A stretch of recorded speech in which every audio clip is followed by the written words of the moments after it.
Hello everybody, how are you all? I hope you all are doing great. So in today's lecture we're going to start a real analysis. Real analysis we are starting with the series. So now let's see the definition for series. So what series say, let an be a sequence of real numbers. Real numbers कैसे denote करते हैं I hope you know now. Then their summation n is equals to 1 to infinity of an. इसको open up form इसका ये है a1 plus a2 plus an plus 1 and so on is defined as a series of real numbers with an as a general term. Okay, now what they are trying to say is summation n is equals to 1 to an means हम हर कोई भी series को हमें define करना होता है तो हम ऐसे ही लिखते हैं. ये एक जनरल रिप्रेजेंटेशन है ऑफ अ सीरीज़. मतलब ए एन एनथ टर्म में कोई भी आपको मीन्स एन टर्म में सपोज 1/n दिया हुआ है, कोई भी एनथ टर्म दी हुई है, तो अब हम इसका सीरीज़ कैसे लिखेंगे? a1 plus a2 plus and so on an. ठीक है, means a1 means first term, n की जगह पर हमारा क्या आ जाएगा 1. ऐसे ही a2 means second term 1/2. Okay, this is how we write. और ये हो जाएगा 1 प्लस 1/2. एडिशन है. सीक्वेंस में क्या होता था 1 comma 1/2 and so on 1/n. ये हो गया हमारा सीक्वेंस. सीरीज़ में ये डिफरेंस होता है कि कॉमा की जगह we'll have to take plus 1/2 plus and so on 1/n. This is series. Okay, so is defined as the series of number of terms where an is general term. This is how we generally represent series. Now we go more towards sequence of partial sums. This is very important. Sequence of partial sums SOPS इसको short form में से लिखते हैं. And sequence of partial sums series like series sequence of partial sums के बिना नहीं हो सकती है. So let summation of A N be a series of real numbers. S N means the sequence of partial sums where a1 plus a2 plus an are the nth term of the series. Means S1 मतलब हमने जैसे an लिया था यहाँ पर 1/n. a1 क्या हो गया था हमारा 1. a2 क्या हो गया था 1/2.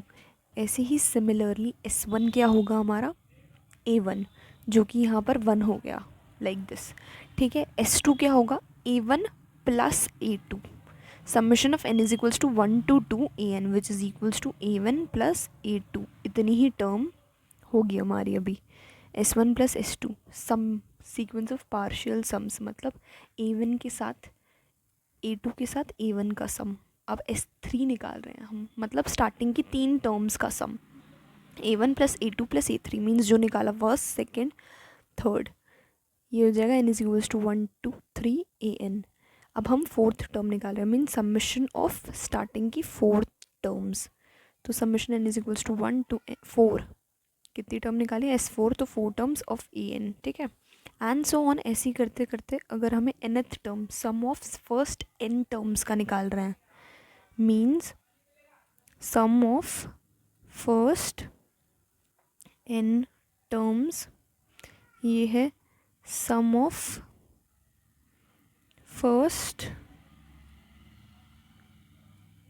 4 टर्म्स, ये है sum of first 3 terms. I hope you got it now. ये है sum of second terms 2 terms, ये है sum of the first term, ये है sum of nth terms. I hope you got it कि सीक्वेंस ऑफ पार्शियल सम्स क्या होता है. Now will take an example जिससे आपको बहुत क्लियर होगा what I am trying to say. So now example, if we take summation of an is equals to summation of 1/n means summation means the series of 1/n.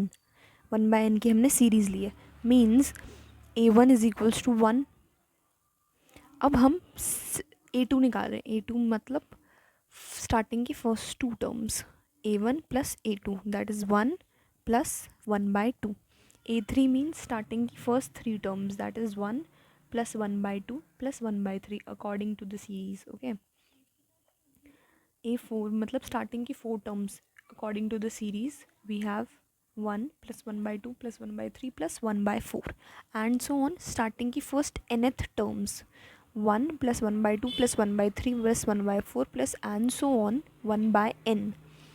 So this is known as the SN sequence of partial sums is equals to summation of n is equals to 1 to infinity of an is equals to 1 plus 1 by 2 plus and so on 1 by n. This is how we define a series with sequence of partial sums. This is very important, how we define a series in sequence of partial sums. Now note that let an be the series of the real numbers, then it converges, diverges or oscillates if and only if the sequence of partial sums do so. मतलब कि अगर sequence of partial sums converge हो रहा होगा, ये short form है convergent की, diverge हो रहा होगा या ऑसिलेट्स हो रहा होगा, ये तभी हमें सब कुछ पता चलेगा कि कब सीरीज़ कन्वर्ज करेगी, कब डाइवर्ज करेगी, कब ऑसिलेट करेगी. ये सब हमें तब पता चलेगा जब उसका सीक्वेंस ऑफ पार्शियल सम्स निकालेंगे हम. अगर वो sequence of partial sums converge करेगा, डाइवर्ज करेगा, ऑसिलेट करेगा, तभी हमारी सीरीज़ भी कन्वर्ज करेगी, डाइवर्ज करेगी, ऑसिलेट करेगी. अगर आपका sequence of partial sums converge कर रहा है तभी आपकी सीरीज़ कन्वर्ज करेगी.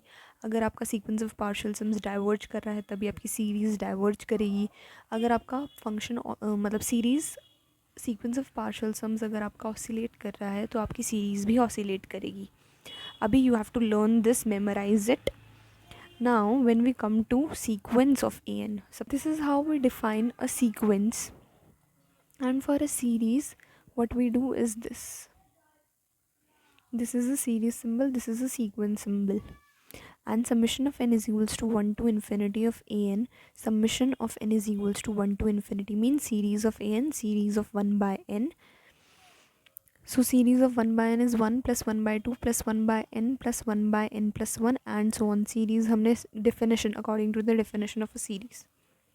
Now the sequence of partial sums of series summation of an is, हमें यहाँ nth पार्शियल सम्स बोला है, सीरीज़ एंड सो ऑन चलती रहती है, means there is no end point of a series. But यहाँ पर हम बोल रहे हैं sequence of nth partial terms means nth partial terms means starting की n टर्म्स का सम.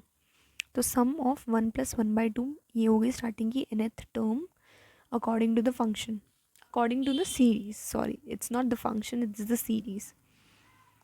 We know that the sequence Sn is monotonic but not bounded above.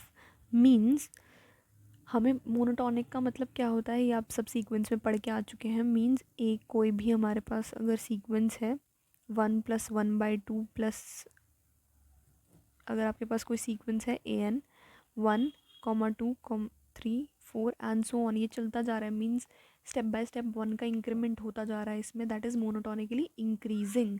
और अगर यहीं हम -1, -2, -3 एंड सो ऑन कर दे तो ये -1 का हो रहा है, that is means that the sequence is decreasing, monotonically decreasing. Okay.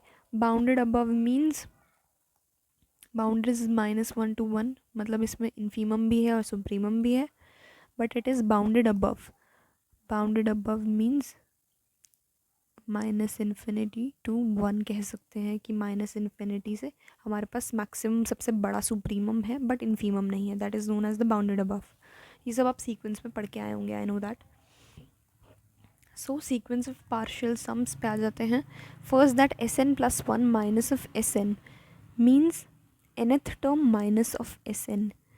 1 plus 1 by 2 plus 1 by n plus 1 by n plus 1, these are the n plus 1 terms minus the nth term. अब यहाँ से ये कैंसिल आउट हो जाएगा, ये cancel out हो जाएगा and so on, nth term तक सब कैंसिल आउट हो जाएगा, बचेगा यही term 1 by n plus 1 which is greater than 0 means non-negative. So the sequence is divergent, that summation of 1/n is divergent series sequence. ये आपका सीक्वेंस ऑफ पार्शियल सम्स अगर आपका डाइवर्जेंट है तो हमने क्या बोला था कि आपकी सीरीज़ भी डाइवर्ज करेगी। ये हमने नोट पढ़ा था कि अगर आपका sequence of partial sums converge करेगा या डाइवर्ज करेगा या ऑसिलेट करेगा तभी आपकी सीरीज़ कन्वर्ज कर सकती है या डाइवर्ज कर सकती है या ऑसिलेट कर सकती है। यहाँ पर हमारा sequence of partial sums diverge कर रहा है तो मीन्स दैट हमारा सीरीज़ भी डाइवर्ज करेगा। This is how we find the sequence of partial sums. अगर S N plus 1 minus of S N which is greater than 0 means the series is divergent. और ये हमने कैसे बताया, ये this is how we find the sequence of partial sums. And हमने ये कैसे बता दिया कि सीरीज़ डाइवर्जेंट है। इसके लिए we have a p series test that summation of 1 by n to the power p is convergent if p is greater than 1 and divergent when p is less than or equals to 1. Okay तो यहाँ पर n की power क्या है, n to the power p, n की power यहाँ पर 1 है तो means that the series is divergent, that p is less than or equals to 1 means divergent. The series is divergent series over here. That's how we tell. Now note that the necessary condition for convergence of a series is summation of an, means if the series of an is convergent then limit of an, limit n tends to infinity of an is equals to 0. Converse need not be true.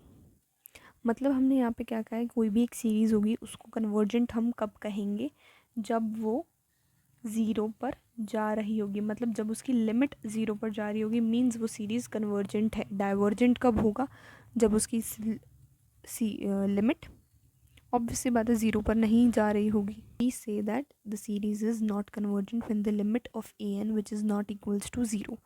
We can't say this कि वो अगर not equals to zero है तो वो divergent होगी। We can't say this, okay, क्योंकि हमें ये पता है कि हमारे पास एक नेसेसरी कंडीशन है कि अगर वो ज़ीरो पर है तो वो कन्वर्जेंट होगी, अगर वो ज़ीरो पर नहीं है तो वो कन्वर्जेंट नहीं हो सकती, हमारे पास ये रूल है।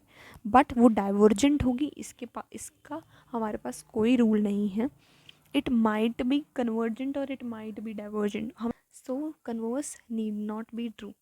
Take sequence is equals to 1 by n, limit इसकी ज़ीरो होती है but it is not convergent by P series test, जो अभी हमने यहाँ पर प्रूफ किया। 1 by n is a divergent series by p series test. If some series of 1 by n to the power p is convergent then p is greater than 1, divergent if p is less than equals to 1। तो यहाँ पर p की value 1 है जो कि divergent आ रही है, तो लिमिट ज़ीरो होने के बाद भी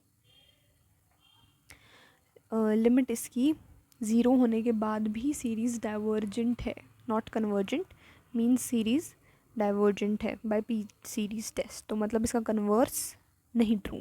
कन्वर्स मीन्स ये वाला पार्ट हम पहले प्रूफ करेंगे, इस पार्ट से इसको इम्प्लाई करेंगे। ये स्टेटमेंट क्या कह रही है, convergent implies this statement a n is convergent कब, जब उसकी लिमिट ज़ीरो होगी। अब इसका कन्वर्स क्या होगा कि लिमिट ज़ीरो होने पर ये कन्वर्जेंट होनी चाहिए, बट लिमिट ज़ीरो होने पर ये कन्वर्जेंट नहीं हो रही है। तो we got a counter example in this case, so the converse need not be true. I hope you got it. Please like, share and subscribe. Thank you.